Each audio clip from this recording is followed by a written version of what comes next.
Hello, fellow classmates. We are finally in the home stretch of our master's degree, and the finish line is finally within reach. Congratulations to us all. Today, I'm excited to talk to you about motivational interviewing. It's a topic that I'm really passionate about. Ever since our course on addiction counseling, where we were first introduced to the topic, I found that the principles of motivational interviewing really resonate with how I understand people's journey towards change. I use it with almost all of my clients in one form or another. My hope is that I can share my passion with you for this approach, and that by the end of this video, you'll have had the chance to refresh your memory, to solidify your learning, and maybe even discover something new. Enjoy. Now, there are several key concepts connected to motivational interviewing that I will be covering. So as I move through this presentation, I will also be talking about stages of change, intrinsic and extrinsic motivations, change talk, self-efficacy, self-determination theory, rolling with resistance, and the last two are not key concepts of motivational interviewing per se, but I have personally found them really helpful to think about when using motivational interviewing. So it is the concept of ego-syntonic versus ego-dystonic problems and stages of learning new competencies. I will also be getting really practical with how to go about motivational interviewing using examples of client presenting issues. But first, let's talk about motivational interviewing, its history, its reported efficacy, and what clientele it is typically used for. Motivational interviewing is a counseling approach that was invented in the 70s by Miller and Rolnick for the purposes of addiction counseling. This approach was created in reaction to a previous approach to counseling those struggling with addiction that was confrontational and coercive in nature. So motivational interviewing came in to address this former trend to find a new way to help clients on their journey towards positive change. So what is the gist of it? Motivational interviewing serves to create and nurture a space for the client to explore and resolve their ambivalence towards change. It rests on the principle that ambivalence is most often present when people are facing change. Motivational interviewing normalizes this reality. It seeks to identify the conflicting desires and the competing passions that are at play that is making change such a difficult process. Now let's face it, if there was no payoff in the behavior or maladaptive way of functioning, then the person wouldn't be doing it in the first place. So what are those payoffs? How are they conflicting with better ways of being and behaving? Motivational interviewing seeks to normalize this phenomenon. It seeks to lay it all out on the table to be discussed, to be explored, to be understood, challenged, and ultimately resolved. Competing desires and passions are motivational interviewing targets. Motivational interviewing is client-centered in its approach, and so it uses all those Rogerian conditions that we've learned about, that warmth, that empathy, positive regard, congruence. It capitalizes on the therapist-client relationship for fostering change through a caring, non-judgmental exchange, with a belief and hope in the client's self-actualizing tendencies, their autonomy, and their ability to change. Surprisingly, it's not client-led the way a client-centered approach is. It is rather therapist-led, in that it's intentional in bringing direction within the process of motivational interviewing. Now let's look at which clientele can benefit most from motivational interviewing. Although it was first invented for addiction counseling, it is used for and can be used for all kinds of presenting issues.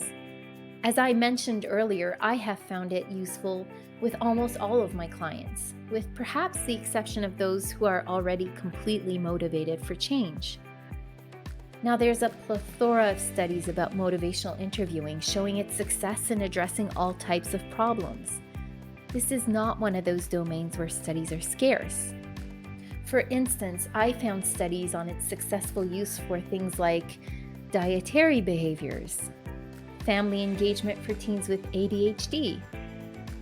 It's used alongside of CBT for anxiety disorders, for high-risk offenders.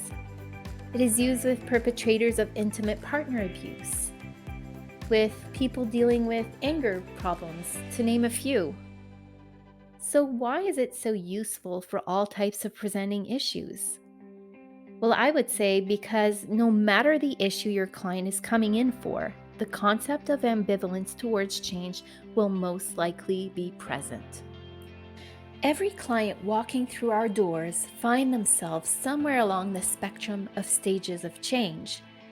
And so when you're meeting with your client, you need to be mindful of this and ask yourself, where is my client in terms of readiness to change? The trans-theoretical model of change conceptualizes change as happening through 5 stages: pre-contemplation, contemplation, preparation, action, and last, maintenance. When the client finds themselves in the pre-contemplation stage of change, they're not ready for change. They're not even desiring change, at least not within the next 6 months. They may be demoralized, discouraged, defensive, and they overestimate the pros of the bad behavior. In the stage of contemplation, the client has acknowledged their problem. They're not quite motivated to change, at least not within the next 6 months. At this stage, the pros and cons are pretty much equal.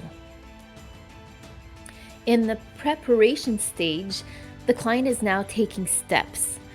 He's convinced of the problem, and there's an intention to change within the next 30 days. In the action stage of change, the client is now taking action. Either they're no longer engaging in the bad behaviors, or they're engaging in the new ones. However, temptation is high at this stage. In the maintenance stage, the new behavior has been sustained for at least 6 months, and temptation is now lower. We change for what we love. Now, this is a great way to think about change, but also help us as therapists to conceptualize what is happening within our clients and the wars that are sometimes raging within. We all have distorted loves and passions that replace good and healthy ones. They mimic what is good for us, but they often cause harm to those we love and to ourselves.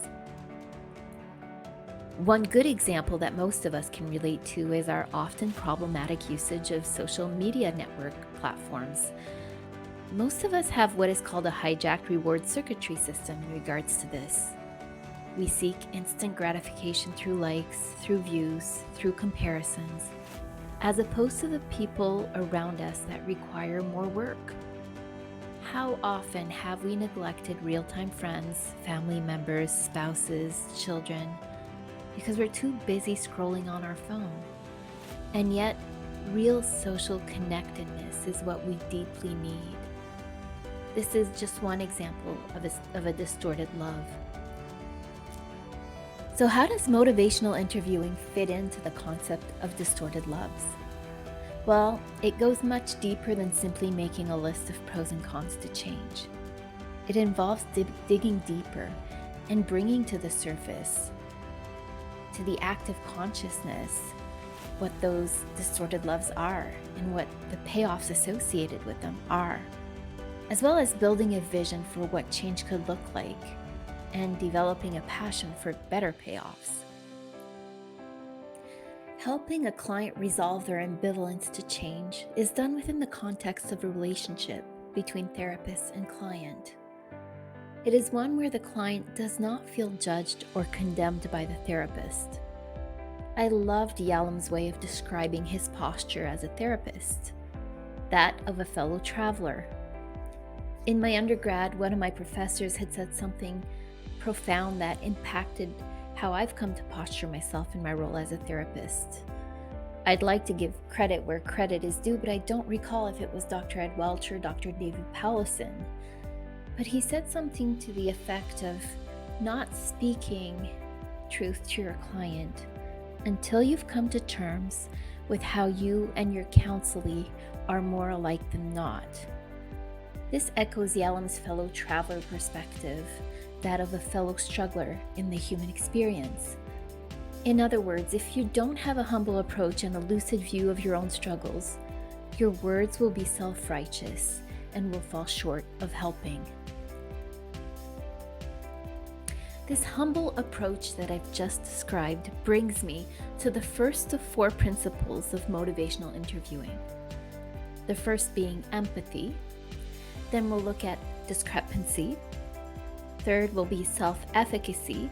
And the fourth, rolling with resistance. Empathy. So when we talk about empathy, we often also talk about that Rogerian condition of unconditional positive regard. A word about that. Now, when we're talking about unconditional positive regard, we're not talking about accepting the client's distorted love or accepting whatever bad behavior they may be engaging in, but it's about accepting the person who is before you. It's about being really present with them, fully present with them, and invested in learning about the other person, making the client feel heard, feel seen. I've been surprised as I've been watching what's happening in the therapy room with my own clients, just how being fully present with my client can go such a long way. There seems to be such a deep desire to be seen, to be known, to have a witness over one's lived experience. So this is where you will be putting those micro skills we've learned to good use. A lot of the empathy that is experienced by the client in motivational interviewing is done through reflective listening. So there are 2 types of reflective listening, if you remember from our course on micro skills. There's reflection of meaning and there's reflection of emotion. Reflections of feeling and emotion is simply reflecting to the client what you've identified as their feelings and emotions in that moment based on their verbal and their nonverbal cues. Sometimes people are not as self-aware as we might like to think. And so reflecting those emotions that we've identified back to them in that moment can invite them into self-reflection and also self-disclosure. An example of this could be saying something like, "I noticed you tensed up earlier when we were talking about your friend." Or, "You really brighten up whenever we discuss things that are related to motherhood." Reflection of meaning is a more complex skill. It requires that you extract meaning from larger portions of your client's discourse. And it's okay if you get it wrong. It will only provide the opportunity for your client to clarify. So an example of this could be saying something like, "I get the sense that there's a theme of worthiness attached to motherhood and that it weighs heavy on your shoulders."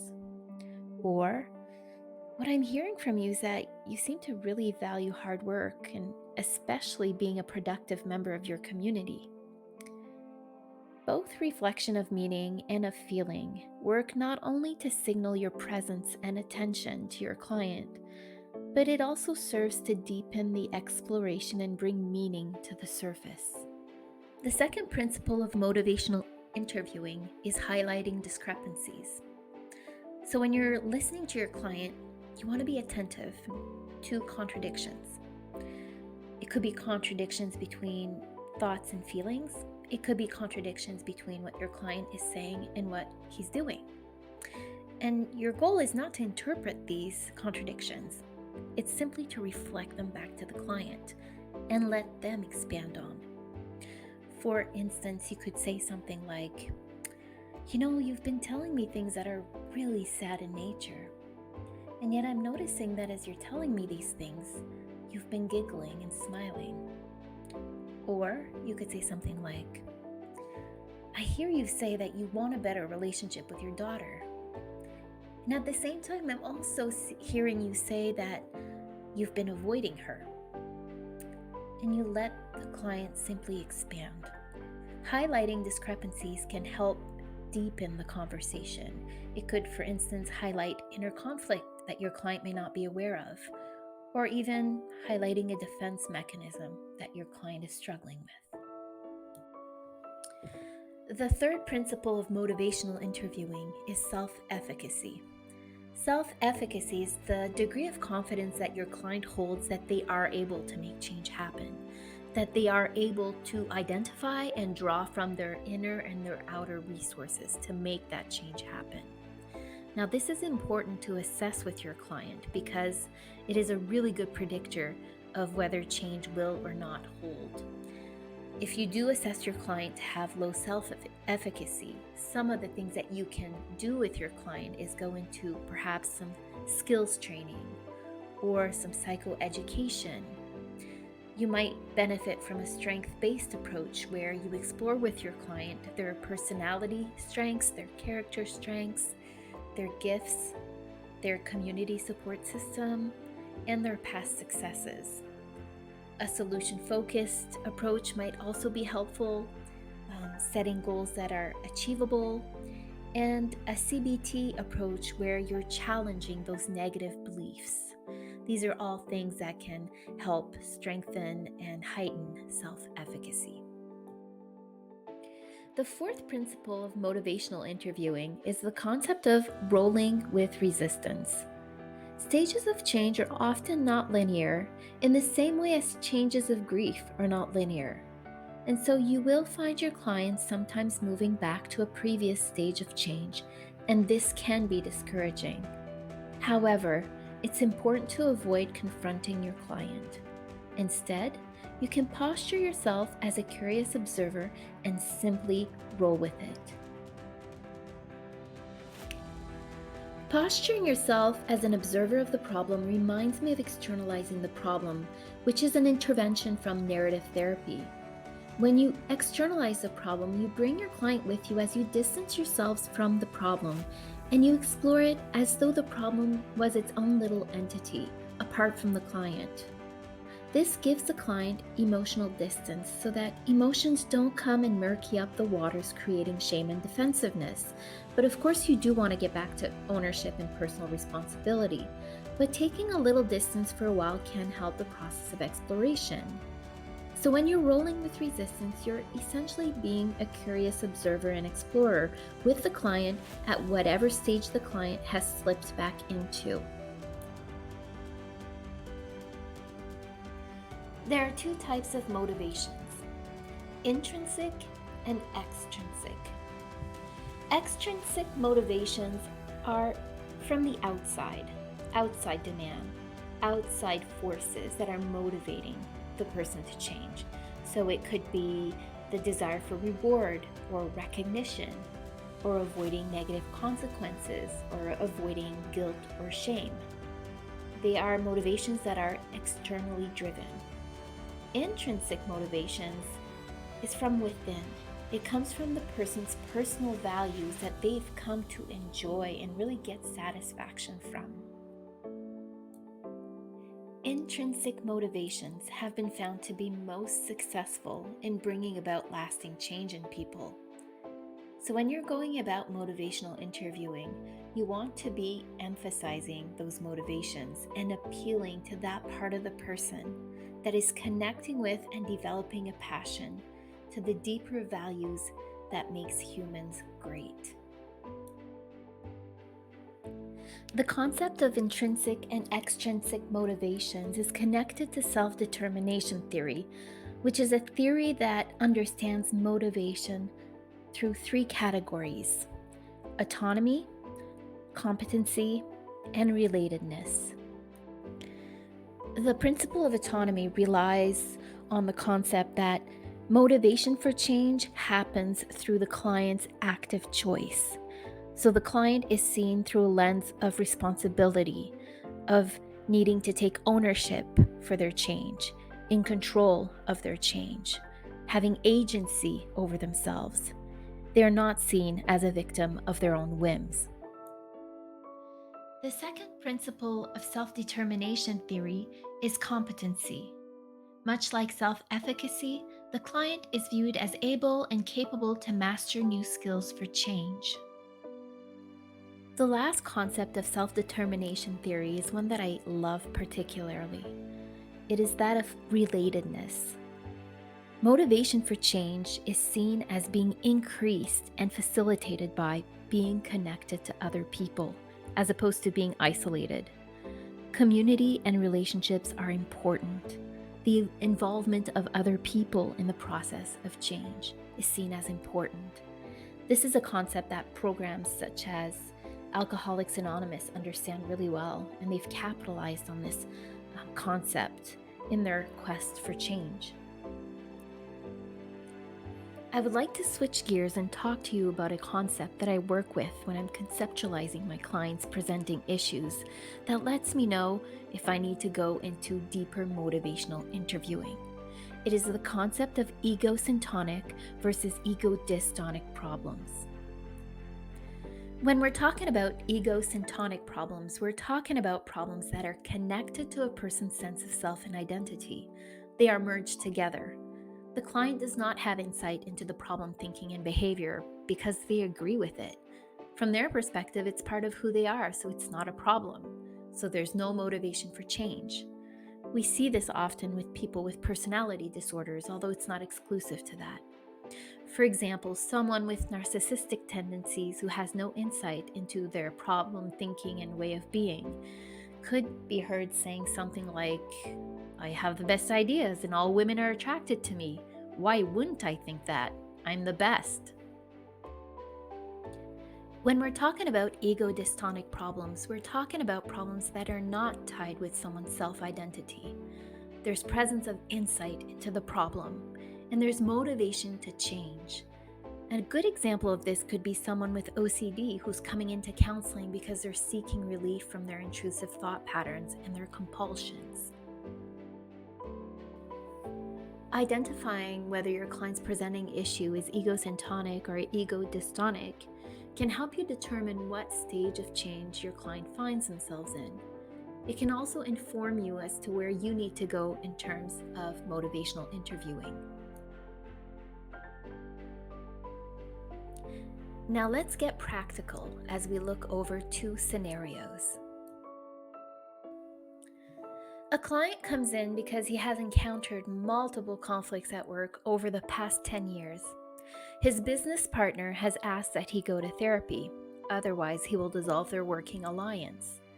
Your client comes to you not of his own volition, but out of the desire to keep his business with his partner. He states, "I don't need therapy. I don't think this will be helpful. I'm willing to try, but only to keep my business." This is not a good start to therapy.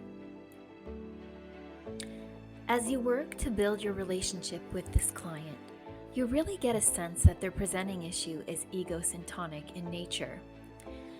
As you get to know this client, you get a sense that even from his most generous towards himself perspective, he's not a lot of fun to be around. He's rigid, he's unyielding, stubborn, rude towards his employees, and he has a tendency to blow everyone out of the water with his bouts of anger over seemingly minute details. But he states, "It is what it is.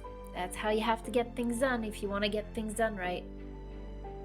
At first glance, this client is off-putting, but as you move through the first sessions, you begin to notice subtle shifts. He starts to open up, revealing glimpses of a softer side, and slowly your compassion deepens, not just for the person he is today, but for the person he could become. Through your conceptualization, you start to uncover the roots of his maladaptive relational patterns, and with each session, you find yourself rooting for this client, hoping he embraces the concept of change. Your client is currently in the pre-contemplation stage of change, and your goal is to help him progress to the next stages. Since his problem is ego-syntonic, your aim is to shift him towards more ego-dystonic perspectives. You take time to consider evocative questions that can encourage him to explore the motivations for both maintaining his current behavior or making change. Through these questions, you hope he will discover a newfound passion for adopting a healthier, more fulfilling way of being. Here are just a few examples of motivational interviewing questions that could be used with this client. What kind of boss would you like to be if you didn't feel the need to control everything? What aspects of this new way of being might resonate with you? How would it impact you if you were able to fully embody this person? How would it impact others around you? When you do act rigidly, what are you trying to achieve? In what ways has this approach helped you in the past? How has it worked against you? What is important to you about having things done perfectly? Are there other values you might hold that might compete against this one? What do you imagine it would be like if you intentionally focused on pursuing these other values in your work? How might the work environment change if your employees enjoyed your presence? What would achieving relational success in your life mean to you? What would it reflect about the kind of person you are? What do you stand to lose if you continue relating to others in this way? What would it mean about you as a person if you were to stay the same? This next client comes to you presenting with debilitating social anxiety. She's seeking specifically a CBT approach, having heard about its benefits from a friend. Now, you're many sessions in and at a stage where you want to start to implement a behavioral experiment. And you've collaborated on planning the first one, which is ordering coffee. Now, your client is feeling a mixture of excitement at the potential for change, but also is quite nervous. And despite her interest, she's now postponed the first behavioral experiment 3 times. At this point, your client is in the preparation stage of change, and the issue is ego dystonic. This is the perfect opportunity for motivational interviewing to help shift the balance towards action. Here are a few examples of evocative questions that could encourage movement. Can you tell me more about the part of you that's really motivated to see this change in your life? What would it look like if you could attend school and work events on weekends without this fear holding you back? What other opportunities might open up for you? What has this fear caused you to miss out on in your life so far? If fear weren't a factor, what kind of friend would you be? What do you most value about that? If things don't change, where do you see yourself in 5, 10, or even 20 years? What would it mean to you if you could relate to others without constantly worrying about how you're coming across? How would your relationships transform if you were able to be fully present with your friends? If you're interested in looking further into motivational interviewing, I recommend this document. You can simply type the title in your search engine. It is freely available. Although it's written in the context of addiction disorder, the principles about motivational interviewing are applicable to all kinds of presenting issues.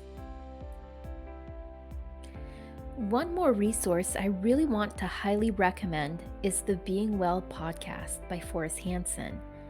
If you're a podcast lover like I am, you'll probably really enjoy this one.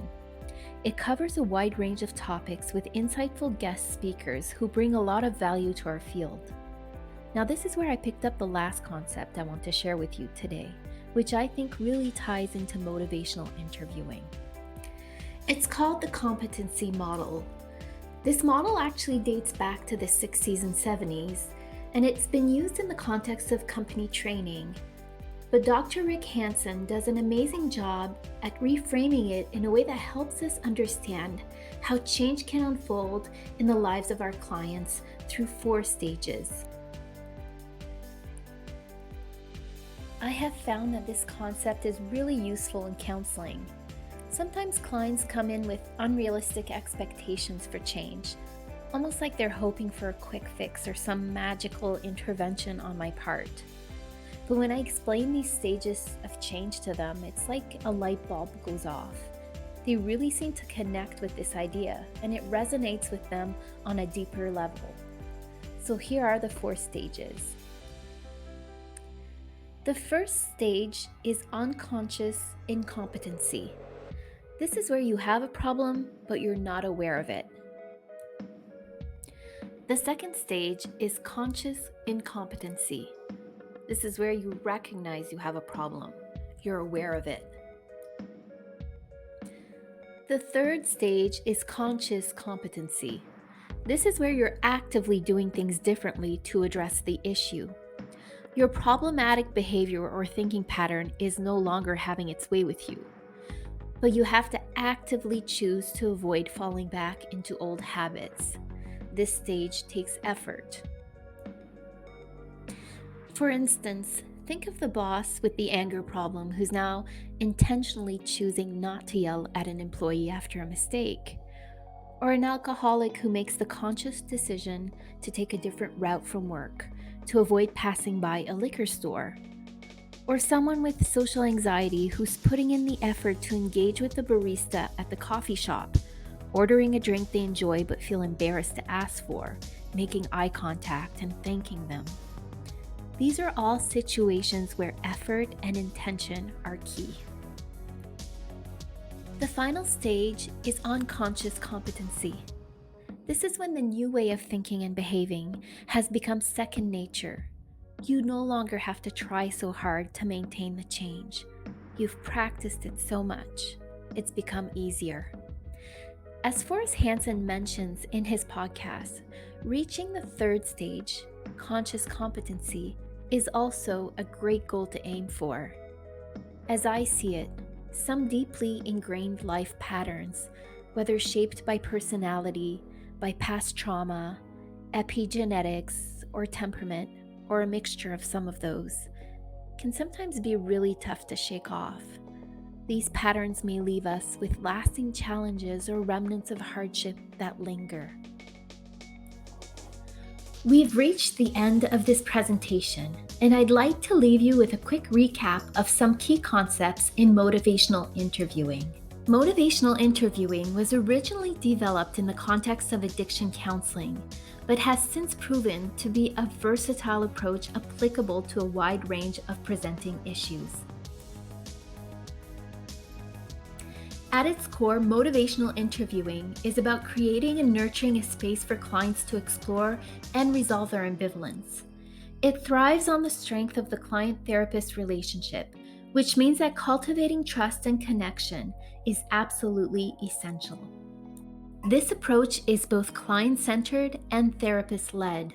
It uses evocative questions to gently guide the client, tipping the balance towards change as they reflect, explore, and examine their motives, their competing passions, and desires. By tapping into intrinsic motivations, we can help clients progress through the stages of change. And let's not forget, most clients arrive in our offices with a degree of ambivalence. It's a part of the human experience. Normalizing this and providing a space to bring it into the open can be transformative. If you ever feel stuck with a client, return to the principles of motivational interviewing. It's a great way for you and your client to find the momentum to move forward.